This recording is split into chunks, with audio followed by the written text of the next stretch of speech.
Hello everyone, here I'm back with the video lecture and today we are going to discuss the two major topics that is scapulothoracic joint and majorly the bursas of the shoulder region. Okay, so हमारे पास जो सारी चीज़ें हैं जो scapulothoracic joint, the last joint majorly जो हमने आज डिस्कस करना है शोल्डर गर्डल में एंड विद दैट हम बर्सास को डिस्कस करेंगे। तो हमारे पास scapulothoracic joint होता क्या है मेजरली सिंपल इन वर्ड्स कि हमारे पास जो स्कैपुला होती है ना, ठीक है, स्कैपुला की जो इंटीरियर साइड होती है वो और थोरेसिक वॉल दैट मीन्स आपकी जो रिब्स हैं जो आपकी बैक साइड पे प्रेजेंट है, आपकी पोस्टीरियर साइड पे प्रेजेंट है, उनके बीच में एक जॉइंट बनता है जिसको हम कहते हैं स्कैपुलोथोरेसिक जॉइंट। ठीक है, तो हम पिक्चर से भी देखते हैं कि कैसे होता है। ओके, आपको ये पिक्चर में स्कैपुला नजर आ रही है, पर ये स्कैपुला की पोस्टीरियर साइड नजर आ रही है। स्कैपुला की जो इंटीरियर साइड होती है वो आपके साथ आपकी रिब्स के साथ अटैच्ड होती है, आपको पता है। ये जो रिब्स के साथ इसकी अटैचमेंट है और ये कंबाइन एक जॉइंट क्रिएट करते हैं that is known as scapulothoracic joint. Okay, majorly हम इस जॉइंट को कहते हैं स्कैपुलोथोरेसिक जॉइंट और ये बनता है हमारे पास इंटीरियर स्कैपुला और थोरेसिक वॉल के साथ। ठीक है, तो मेजरली हम ये कहते हैं।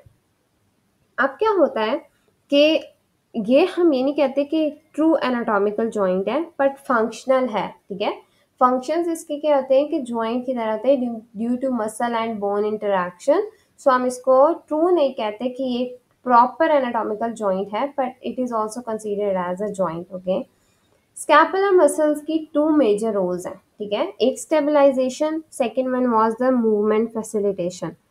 स्टेबलाइजेशन आपको पता है कि लेवेटिस स्कैपुली, ट्रेपीजियस और रोम्बोइड्स देंगे। ठीक है, जो हमारे पास मेजरली फंक्शन क्या करते हैं कि शोल्डर को ना जब लिफ्ट करते हो ना आपको ये ऑब्जेक्ट, ठीक है, जैसे आप जमीन से सूटकेस उठा रहे हो, ठीक है, आप अपनी आर्म को यूज कर रहे हो, पर ये स्टेबलाइज करता है उस मूवमेंट को ताकि स्कैपुला को कंट्रोल करता है ताकि मूवमेंट जो है जितनी रिक्वायर्ड है उतनी हो, फर्दर ना हो। ठीक है, एक स्टेबलाइजेशन, एक सपोर्ट, एक वहां पे जो रोकने का काम करता है वो हमारे पास थ्री स्कैपुलर मसल्स होते हैं, या आप ये कह सकते हो कि स्कैपुलर मसल्स है क्योंकि रोम्बॉइड मेजर माइनर्स भी आते हैं, फिर ट्रेपीजियस के भी तीन फाइबर्स है मेजरली, फिर आपके पास लेवेटिस स्कैपुली है। तो मेजरली आपके पास ये सारे जो होते हैं ये स्टेबलाइजेशन देते हैं।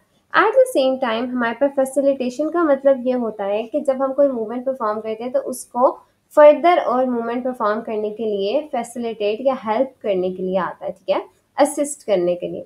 तो रोम्बोइड्स क्या करते हैं कि एक जो पोस्टीरियर मूवमेंट होती है जब हम आर्म को रिट्रैक्ट करते हैं, ठीक है, आर्म को बैक साइड पे, जैसे आपको शोल्डर की रिट्रैक्शन पता है ना, आर्म को जब हम रिट्रैक्ट करते हैं या बैक साइड पे लेके जाते हैं, फॉर एग्जाम्पल मैं आपको सिंपल सी एग्जाम्पल देती हूँ कि जब आप ओवर हैंड करते हो, जब कोई बॉल थ्रो करनी होती है ना, तो आप क्या करते हो, पीछे शोल्डर को लेके जाते हो। जो पोस्टीरियर मूवमेंट होती है ना, ठीक है, ये रोम्बोइड्स परफॉर्म करवा रहे हैं, मेजरली हेल्प कर रहे होते हैं इसको परफॉर्म या फैसिलिटेट करवाने के लिए। ठीक है, आर्म पे तो जो मसल्स काम कर रहे हैं, लेकिन शोल्डर एरिया पे आपको रोम्बोइड्स जो होते हैं वो पोस्टीरियर मूवमेंट में हेल्प करते हैं। जब आप स्टार्ट करते हो ना, आप हाथ को कैसे करते हो, थ्रो करने के लिए बॉल हाथ को पीछे वाली साइड पे लेके जाते हो। ये जो पोस्टीरियर मूवमेंट होती है ना, बेसिकली ये जो होती है यहाँ पे जब स्कैपुला पे रिट्रैक्शन आ रही होती है, जब आप ये पोस्टीरियर मूवमेंट परफॉर्म करते हो, तो ये क्या होती है, ये ओवर हैंड थ्रो करने के लिए आपके पास हेल्प आउट करती है, फैसिलिटेट करती है। क्या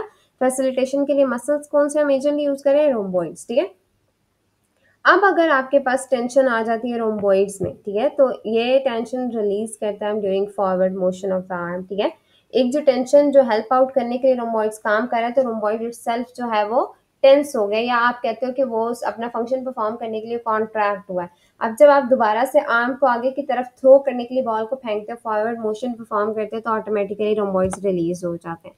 तो मेजरली इस तरह से आप स्कैपुलोथोरेसिक या स्कैपुलर मसल्स को डिस्कस करते हैं। मेजरली आपके पास यही एक मेजर एग्जांपल है।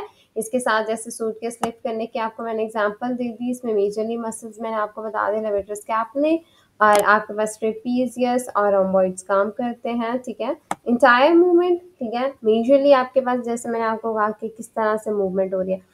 अब क्या हमने जैसे दूसरी एग्जांपल को डिस्कस किया कि मेजरली हमारे पास किस तरह से था कि हमने कहा कि आपके पास फैसिलिटेशन के तौर पे जो एक्ट करते हैं, पहले वाली एग्जांपल में स्टेबलाइजेशन के तौर पे रोम्बोइड्स ने एक्ट किया है, लेकिन जो सेकंड जैसे सूटकेस को उठाने में हमने कहा था, लेकिन जो सेकंड एग्जांपल आपकी बुक में ना जो बॉल थ्रो करने की, इसमें फैसिलिटेट कर रहा है, हेल्प आउट कर रहा है। तो 2 मेजर रोल्स आपने हमेशा याद रखने स्कैपुलर मसल्स के।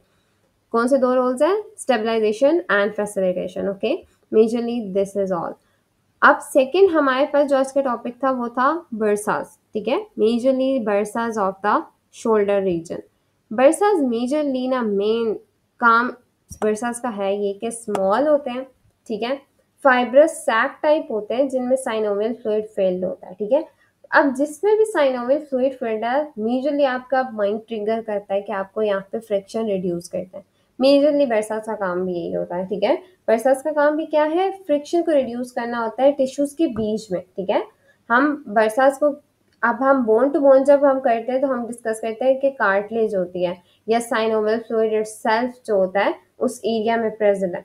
अब हमारे पास जब हमने बात की कि हमारे पास बर्सास प्रेजेंट होते हैं फ्रिक्शन रिड्यूस करने के लिए, एक fluid filled synovial fluid filled sacs type होते हैं, फाइब्रस होते हैं थोड़े से, ठीक है।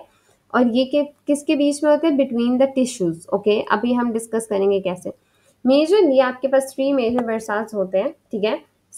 सब स्कैपुलरिस बर्सा होता है, सब कोराकोइड बर्सा है एंड सब एक्रोमियल बर्सा है, ठीक है। फर्स्ट 2 जो आपके पास, हम एक मिनट हम स्क्रॉल डाउन करते हैं पहले। Okay, just scroll it down ताकि हम मेजरली देख सकें। ओके, यहाँ पे हमारे पास मेजरली 3 बर्सास हैं जो हम डिस्कस कर रहे हैं। ओके, ये जो तीनों वर्सा है, फर्स्ट 2 जो सब स्कैपुलरिस एंड सब कोराकोइड बर्सा है, ये मेजरली क्या होता है कि इसको कंबाइन इफेक्ट भी कहते हैं। आप ऐसे कहते हो कि रिड्यूस करता है फ्रिक्शन। मेजरली फ्रिक्शन किस एरिया में रिड्यूस करेगा? जहाँ पे आपके पास सब स्कैपुलरिस मसल है उसमें, और जो कोराकोइड प्रोसेस या ह्यूमरस का हेड है, ठीक है, इनके बीच में। अब ये क्या होता है कि आपको मेजरली आपको ये लग रहा है सब स्कैपुलरिस बर्सा है तो वहाँ पे प्रेजेंट है तो वो करेगा, तो सब कोराकोइड बर्सा पे क्या करेगा? तो मेजरली इन 28% केसेस रिसर्चर्स ये कहती हैं कि 28% केसेस में ये मर्ज होके एक लार्ज बर्सा बना देते हैं, ठीक है। सो सब स्कैपुलरिस और सब कोराकोइड बर्सा एक कंप्लीट कंबाइंड बर्सा, क्योंकि ये एक दूसरे के बहुत करीब होते हैं, तो ये कंबाइन होके एक लार्ज बर्सा बना देते हैं। और वो large bursa as a cushioning effect reduce करता है फ्रिक्शन को आपके किस एरिया में? स्पेसिफिकली सब स्कैपुलरिस और स्कैपुला के हेड, या आप ये कह सकते हैं हेड ऑफ द ह्यूमरस या कोराकोइड प्रोसेस के बीच में। अभी हम देखते हैं इसको, ठीक है, पिक्चर के थ्रू मैं आपको दिखाऊंगी तो आपको आइडिया हो जाएगा। ये क्या होता है? इंपॉर्टेंट होता है ड्यूरिंग द शोल्डर मूवमेंट, क्योंकि सब स्कैपुलरिस जब चेंज करते हैं ना पोजीशन एकदम से, सब स्कैपुलरिस जो होता है वो आपकी बोन के साथ बेसिकली क्या होता है कि हो सकता है कि फ्रिक्शन प्रोड्यूस करे या होता भी है, तो दैट्स वाई बर्सास प्रेजेंट होते हैं। अब इसी तरह से सब एक्रोमियल बर्सा भी होता है between the acromion process and the glenohumeral joint. तो हम सब एक्रोमियल बर्सा को भी इस तरह करते हैं कि एक्रोमियम प्रोसेस और सब ग्रीनो-ह्यूमरल जॉइंट के बीच में होता है। ये कुशन इफेक्ट दे रहा होता है रोटेटर कफ को, ठीक है, स्पेशली जब सुप्रास्पाइनेटस मसल काम करता है ना फ्रॉम एक्रोमियम प्रोसेस, तो तब सब स्पेसिफिकली सुप्रास्पाइनेटस बहुत ज़्यादा जो होता है ना इसमें इन्वॉल्व होता है रोटेटर कफ में।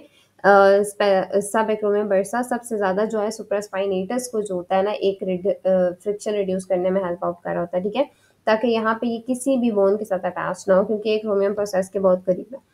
May become irritated due to repetitive or maybe during repetitive overhead arm movements। जैसे हमने बात की overhead arm movements क्या थी, बॉल थ्रो करने की हमने बात की, तो जब repetitive ये movements होती हैं तो sometimes ये irritate हो जाता है ये बर्सा, ठीक है। मेजरली स्पोर्ट्स या स्पोर्ट्स पर्सन या एथलीट्स या जो लोग बहुत ज़्यादा मूवमेंट परफॉर्म करते हैं उन लोगों में होता है, ठीक है। मेजरली हम इसको पिक्चर के थ्रू देखते हैं, फिर हम देखते हैं कि हमारे पास हम क्या डिस्कस करते हैं। सो आपके पास ये बर्सास इस तरह से होते हैं, ठीक है, आपको यहाँ पे नजर आ रहा है सब एक्रोमियल बर्सा, ठीक है, ये इस रीजन में, ठीक है, आपके पास बिल्कुल एक्रोमियम प्रोसेस के नीचे। मेजरली ना आपके पास 3 होते हैं, लेकिन सब डेल्टॉइड बर्सा भी प्रेजेंट होता है, और डेल्टॉइड के ये बिल्कुल नीचे प्रेजेंट होता है ताकि आपके पास फ्रिक्शन रिड्यूस कर सके, किसके साथ? आपकी ह्यूमरस के हेड के साथ। तो मेजरली आपके पास सब डेल्टॉइड बर्सा भी होता है, पर आपकी बुक में इतना ज़्यादा इस चीज़ को इसको नहीं बताया गया, ठीक है। सेम लाइक दैट सब आपके पास यहाँ पे क्या है, सब कोराकोइड बर्सा आपके पास बिल्कुल कोराकोइड प्रोसेस के नीचे प्रेजेंट होगा, आपको नजर भी आ रहा है, ठीक है, टिश्यूज के बीच में बेसिकली फ्रिक्शन रिड्यूस, किसी भी मसल की जब बोन के साथ फ्रिक्शन हो रही होती है तब बर्सास प्रेजेंट होते हैं।